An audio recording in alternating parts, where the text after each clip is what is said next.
السلام علیکم۔ قرآن کے خلاف بہت سے مورچے بنے، کچھ اپنوں نے بنائے، بہت سے غیروں نے۔ آج کا مورچہ کیا حکمت سے مراد روایات ہیں یا قرآن؟ اسی طرح کیا ہماری زمین کسی مچھلی کے اوپر ہے؟ دوستو، سب سے پہلے ہم بات کریں گے پہلے موضوع پر، کیا حکمت سے مراد روایات ہیں؟ دوستو، جو منکرین قرآن ہیں، جو روایت پرست ہیں، یہ لوگ ہمیں کہتے ہیں کہ حکمت جو ہے قرآن کے اندر اس سے مراد ہماری روایات ہیں، بخاری، مسلم، ترمذی وغیرہ۔ تو ہمیں کہتے ہیں کہ کتاب سے مراد تو قرآن ہے، تو حکمت سے مراد ہماری روایات ہوئیں۔ تو پھر ہم ان سے سوال پوچھتے ہیں، حضور اگر حکمت سے مراد روایات ہیں تو پھر کیا وجہ ہے؟ اللہ نے قرآن کی حفاظت تو کی لیکن حکمت کی حفاظت نہیں کی، اسے ضعیف، کذاب، مختلط، مستور، مدلس راویوں کے رحم و کرم پر چھوڑ دیا۔ سوال، اس سوال کا جواب روایت پرستوں کے پاس نہیں ہے۔ دوستو، وقت ضائع کیے بغیر میں آپ کی خدمت عالیہ میں کچھ باتیں رکھنا چاہوں گا۔ دوستو، اللہ نے یہ جو آیت آپ کی اسکرین پہ چل رہی ہے، اللہ پاک دوستو کیا فرما رہا ہے؟ وَمَا أَنزَلَ عَلَيْكُمْ مِنَ الْكِتَابِ وَالْحِكْمَةِ۔ دوستو، اس آیت کے اندر اللہ نے کتاب اور حکمت کا ذکر کر کے یعظکم بہ، مفرد کی ضمیر، سنگل کی ضمیر استعمال کی ہے۔ قرآن اور حکمت ان دونوں کا ذکر کر کے اللہ نے بہی کی ضمیر یوز کی ہے، بہما نہیں فرمایا۔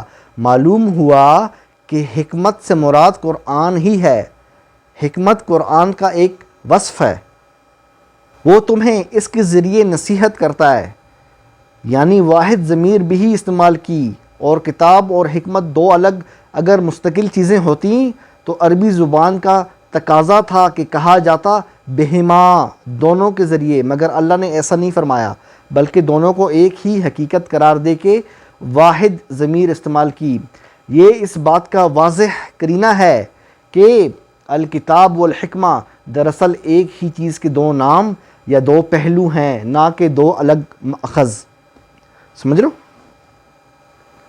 اسی طرح دوستو، اگلی آیت آپ کی اسکرین پہ چل رہی ہے، یہاں پہ اللہ پاک فرما رہا ہے وَاذْكُرْنَ مَا يُتْلَى فِي بُيُوتِكُنَّ۔ یہاں پہ دوستو ما یتلا، یہ الفاظ اللہ نے استعمال کیے ہیں، یعنی تلاوت کی جاتی ہے۔ کبھی کسی بندے کو آپ نے دیکھا ہے جس نے صحیح بخاری کی تلاوت کی ہو یا صحیح مسلم کی؟ دیکھا کبھی؟ تلاوت کس کی جاتی ہے؟ قرآن کی جاتی ہے۔ معلوم ہوا کہ حکمت سے مراد قرآن ہے۔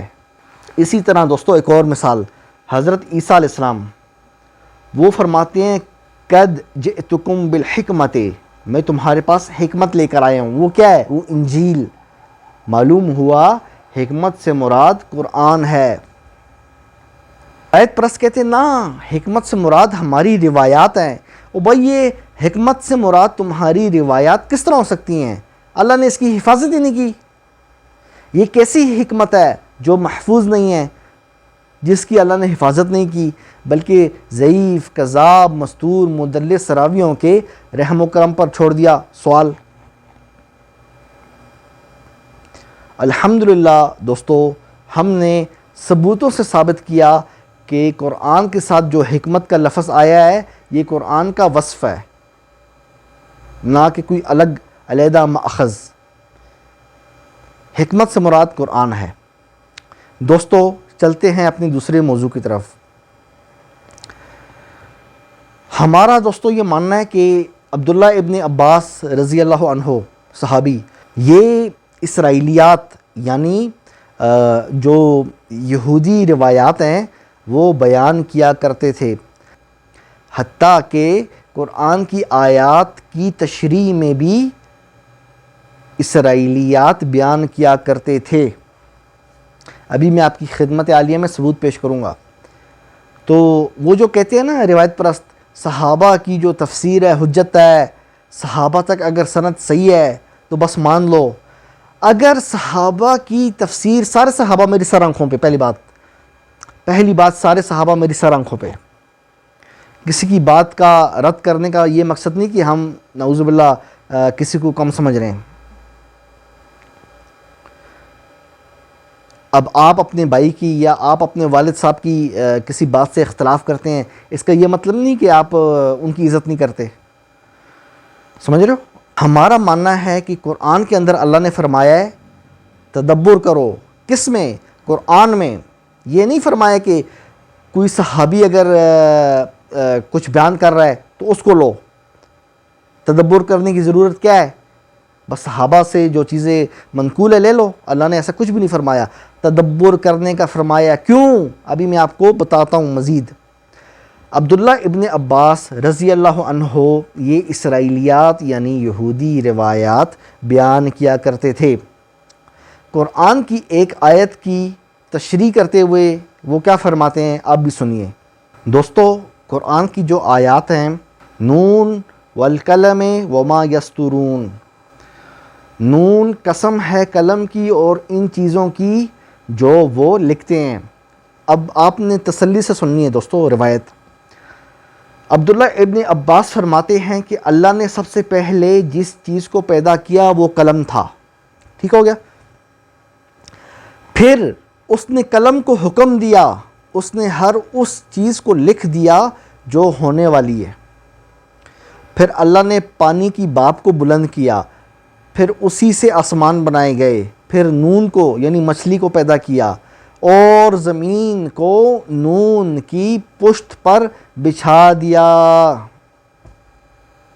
یعنی جو زمین ہے ہماری، یہ مچھلی کی کمر کے اوپر ہے اس وقت. روایت کہہ رہی ہے، میں نہیں کہہ رہا. اس کی کئی سندیں ہیں دوستو. اس کو امام حاکم نے صحیح بولا ہے اور امام ذہبی نے بھی اس روایت کو صحیح بولا ہے. آپ کی اسکرین پہ سندیں چل رہی ہیں، یعنی عبداللہ ابن عباس تک اس کی سند صحیح ہے.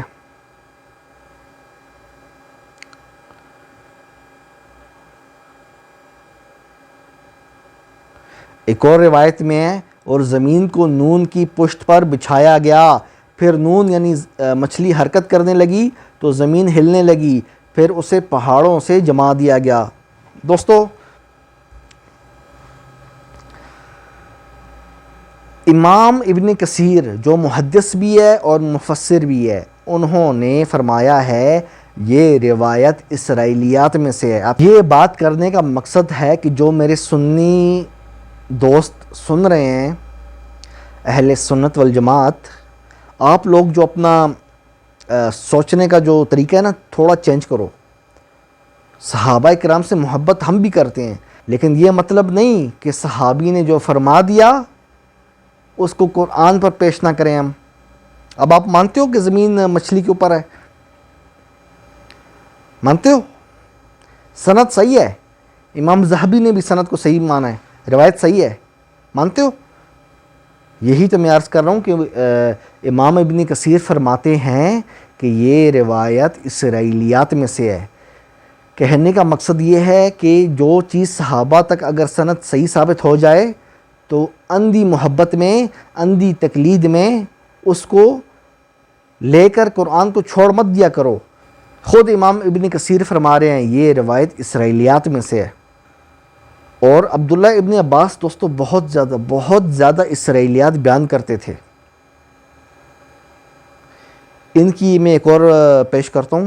بہت بڑی روایت ہے بخاری کے اندر نا، لمبی روایت ہے، کوئی دو یا 3 پیجوں کی روایت ہے. مفہوم پیش کرتا ہوں کہ حضرت ابراہیم علیہ السلام اپنے بیٹے اسماعیل کو ملنے گئے. آگے بہو نے دروازہ کھولا تو حضرت ابراہیم نے پوچھا کہ بیٹا بتاؤ کیا حالات ہیں، سب ٹھیک ہے؟ تو اس نے شکوہ کیا حالات خراب ہیں، مالی لحاظ سے تھوڑی تنگی ہے، حالات کچھ اچھے نہیں ہیں. اور بیٹے کا فرمایا اسماعیل کا کہ وہ میرے شوہر باہر گئے میں کچھ لانے کے لیے. تو حضرت ابراہیم نے حکم دیا اور حضرت ابراہیم نے پیغام چھوڑا، بہو کو بولا کہ جب اسماعیل آئے تو میرا سلام کہنا اور اس کو کہنا کہ دروازے کی چوکھٹ بدل دے۔ پھر جب حضرت اسماعیل آئے تو ان کی بیوی نے فرمایا کہ ایک بزرگ آئے تھے، تو حضرت اسماعیل علیہ السلام نے فرمایا وہ میرے والد تھے، کوئی پیغام چھوڑا؟ تو بیوی بولی ہاں، وہ کہہ رہے تھے کہ دروازے کی چوکھٹ بدل دو۔ تو حضرت اسماعیل نے فرمایا کہ وہ یہ کہہ رہے تھے کہ میں تمہیں طلاق دے دوں۔ کیوں؟ جرم کیا ہے؟ جرم اتنا ہے کہ اپنا درد، اپنی تکلیف کا اظہار کیا۔ اور اس کی سند عبداللہ ابن عباس رضی اللہ عنہ صحابی تک بالکل ٹھیک ہے، اور میں 100% کہتا ہوں کہ ابن عباس نے یہ جو کہانی ہے نا، یہ یقیناً اسرائیلیات میں سے لی ہے، یہودی روایت ہے۔ یہ تو ابراہیم علیہ السلام پہ نعوذ باللہ ایک الزام ہے، اور میں اس روایت کو جھوٹا مانتا ہوں۔ میں ابو جعفر تنولی اس روایت کو جھوٹا مانتا ہوں، یہ جھوٹ ہے۔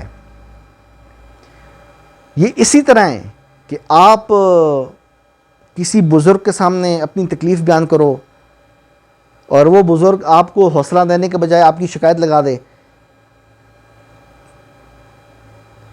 کیسا لگے گا آپ کو؟ یہاں بھی یہی ہوا ہے نا کہ اس عورت نے بیچاری نے اپنے جو درد کا اظہار کیا تو حضرت ابراہیم نے پیغام چھوڑا کہ دروازے کی چوکھٹ بدل دو، اور روایت کے مطابق حضرت ابراہیم نیکسٹ ٹائم اگلی بار پھر آئے، نئی بیوی تھی حضرت اسماعیل کی، اس نے تعریف کی، اس نے کہا سب کچھ اچھا ہے، الحمدللہ سب کچھ اچھا ہے۔ تو حضرت ابراہیم نے پیغام چھوڑا حضرت اسماعیل کے لیے کہ دروازے کی چوکھٹ کو اپنی جگہ پر رہنے دو۔ یہ تو ابراہیم علیہ السلام پہ اسرائیلی روایت میں الزام ہے کہ کوئی خدا نخواستہ اپنے دکھ کا، اپنے درد کا، اپنی تکلیف کا کوئی اظہار کر دے تو آپ کہیں کہ جی چوکھٹ بدل دو، اور کوئی اگر اظہار نہ کرے، بولے الحمدللہ بس سب ٹھیک ہے، تو آپ کہیں نہیں رہنے دو۔ یہ اسرائیلی روایت ہے۔ یہی عرض کر رہا ہوں کہ عبداللہ ابن عباس رضی اللہ عنہ اسرائیلیات بیان کیا کرتے تھے۔ بخاری کی روایت کے اندر، یہ بخاری کی روایت ہے یہ والی جو میں نے ابھی پڑھی ہے، حضرت ابراہیم اور اسماعیل علیہ السلام کا قصہ۔ اس روایت پر بھی محدث مفسر ابن کثیر فرماتے ہیں یہ بھی اسرائیلیات میں سے۔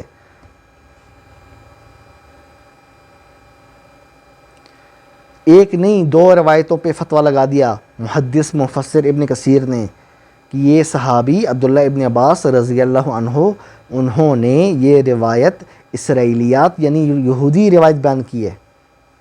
بخاری کے اندر یہودی روایت، اندازہ لگاؤ۔ اور پھر بعض ڈیٹ ایسے ہیں وہ آ کے کہتے ہیں اصح کتاب بعد کتاب اللہ صحیح البخاری، قرآن کے بعد صحیح ترین کتاب بخاری ہے ہماری۔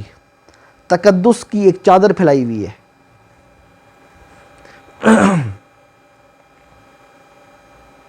تو دوستو، عبداللہ ابن عباس ہوں یا کوئی بھی صحابی ہو، سب ابو جعفر تنولی کی سر آنکھوں پہ ہر کسی کی بات کو، ہر کسی کی روایت کو ہم قرآن پہ پیش کریں گے۔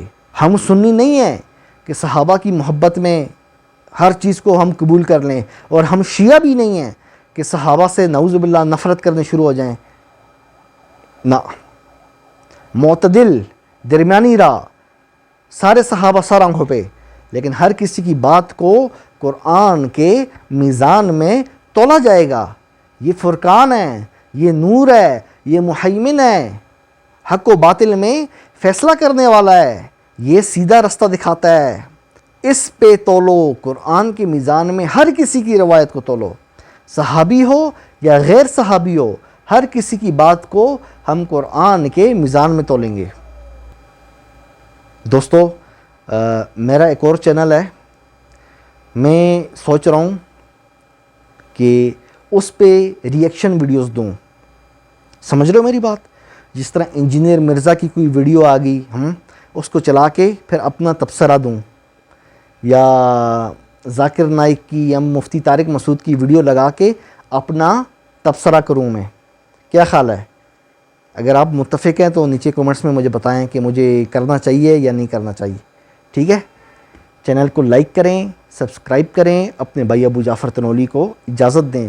پھر ملتے ہیں. قرآن زندہ باد.